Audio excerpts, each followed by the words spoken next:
आज ही के दिन हम 24 मार्च को वर्ल्ड ट्यूबरक्लोसिस डे मनाते हैं। इसलिए मनाते हैं कि ट्यूबरक्लोसिस को फैलने से रोक सकें और उसके लोगों को अवेयर कर सकें। ट्यूबरक्लोसिस एक बैक्टीरियल डिजीज है जो कि मायोबैक्टीरियम ट्यूबरक्लोसिस से होती है। एक कम्युनिकेबल डिजीज है जो 1% से अनदर पर्सन में ट्रांसफर हो सकती है। इसका पॉजिटिव एजेंट है मायोबैक्टीरियम ट्यूबरक्लोसिस। इसके साइन एंड सिम्टम्स की बात करें, चेस्ट पेन हो सकता है, वोमिटिंग, फीवर, हेडेक एक्सेट्रा।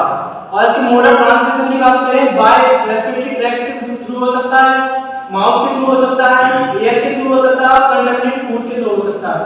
और इसके प्रिवेंशन की बात करें, प्रिवेंशन कंट्रोल के लिए हम मास्क का यूज कर सकते हैं, सैनिटाइजेशन यूज कर सकते हैं, सेफ्टी प्रोफाइल ले सकते हैं, सैनिटेशन कर सकते हैं। और इसके रोल ऑफ फार्मासिस्ट में इन्वॉल्व होता है, वैक्सीनेशन प्रोसेस में हमारा फार्मासिस्ट इन्वॉल्व होगा।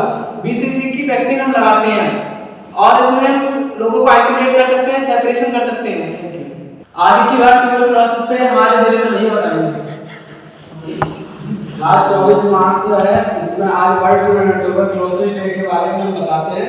एक वैज्ञानिक थे जो रॉबर्ट कोच थे, जो मतलब 1982 में इनने क्या है अपने 100 के रूप में इनने क्या है ट्यूबरक्लोसिस डे के बारे में मतलब इनने खोज की थी। तो इसमें क्या है, एक यूनिवर्सिटी थी, विश्वविद्यालय जो कि बर्लिन विश्वविद्यालय था, उसमें कुछ वैज्ञानिक लोग थे। तो उनके सामने इन्होंने प्रस्तावित किया था कि ट्यूबरक्लोसिस के बारे में हम मतलब कैसे करके इसका प्रिवेंशन कर सकते हैं।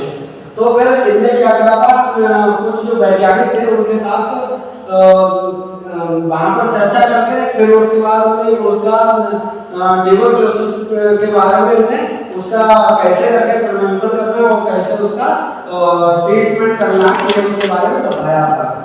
ये जो है 1882 में इसको मतलब रॉबर्ट कोच ने इसको प्रस्तावित किया था।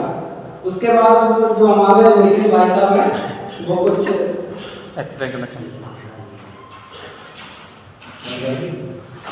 जैसा कि अभी हमारे अभिषेक भैया और देवेंद्र भैया ने बताया है कि आज 24 मार्च है और 24 मार्च को हम वर्ल्ड ट्यूबरक्लोसिस डे मनाते हैं। ये हम इसलिए मनाते हैं ताकि लोगों को टीबी के अगेंस्ट जागरूक कर सकें या टीबी को फैलने से रोका जा सके। ये फैलता हवा के द्वारा फैलता है और ये सबसे पहले इन्फेक्शन फेफड़ों में करता है। माय नेम इज शमन from D form first year. आज का जो हमारा टॉपिक है बॉल मिल, जिसके ऊपर हम बात करते हैं principle, construction, working, advantage and disadvantage. तो आइए जानते हैं प्रिंसिपल के बारे में। The principle of ball mill in on impact and attrition. तो हम ये इसका ये डायग्राम है, इसको हम देख लेते हैं। ये इसमें जो इसके पार्ट्स हैं, अब बात करते हैं इसकी कंस्ट्रक्शन की। तो इसमें कुछ पॉइंट दे रखे हैं। A ball mill consist of a hollow cylindrical shell rotating about it axis.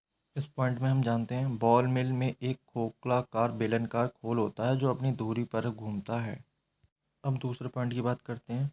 The grinding medium is the balls which may be made of stainless steel और रबर। इस पॉइंट में बताया गया जो इसकी बॉल्स होती हैं वो स्टेनलेस स्टील और रबर की बनी हुई होती हैं। अब तीसरे पॉइंट की बात करते हैं। The balls occupy about 30 to 50% of the volume of the mill. तीसरे पॉइंट में बताया गया जो इसकी गेंदों का आयतन होता है वो लगभग 30 से 50% हिस्सा घेर लेती हैं। The balls act us grinding medium. Fourth point में बताया गया जो गेंद पीसने का माध्यम के रूप से वर्क करती हैं। अब हम बात करते हैं इसमें वर्किंग के बारे में। इसमें पहला पॉइंट है open the box and place the feed drug molecule in it. इस पॉइंट में बताया गया एक बक्सा खोल को और उसमें दवा के अणुओं को रखा जाता है। अब दूसरे पॉइंट की बात करते हैं। Then start the machine and adjust the normal speed easily and very found particles. इस पॉइंट में बताया गया the start the machine and adjust the normal speed easily and very found particles, जिससे कि मशीन को हम शुरू करते हैं और सामान्य गति से, आसानी से और बहुत महीन कणों बनाने में समायोजित करते हैं।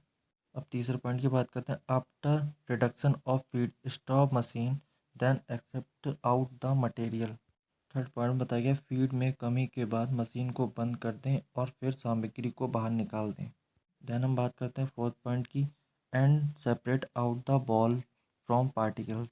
और बॉल को पार्टिकल से अलग कर दें।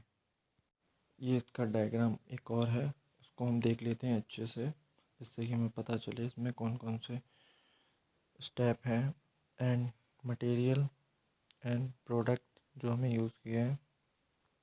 अब हम बात करते हैं एडवांटेज एंड डिसएडवांटेज की। इसमें एडवांटेज हम देखते हैं विदाउट नॉइस, इसमें आवाज़ नहीं होती। All different type of particle easily reduce. Third, less energy use. अब बात करते हैं डिसएडवांटेज की। स्लो प्रोसेस होता है इसमें, कैंट रिड्यूस फाइबर पार्टिकल्स। तीसरा पॉइंट देखते हैं नॉट प्रोडक्ट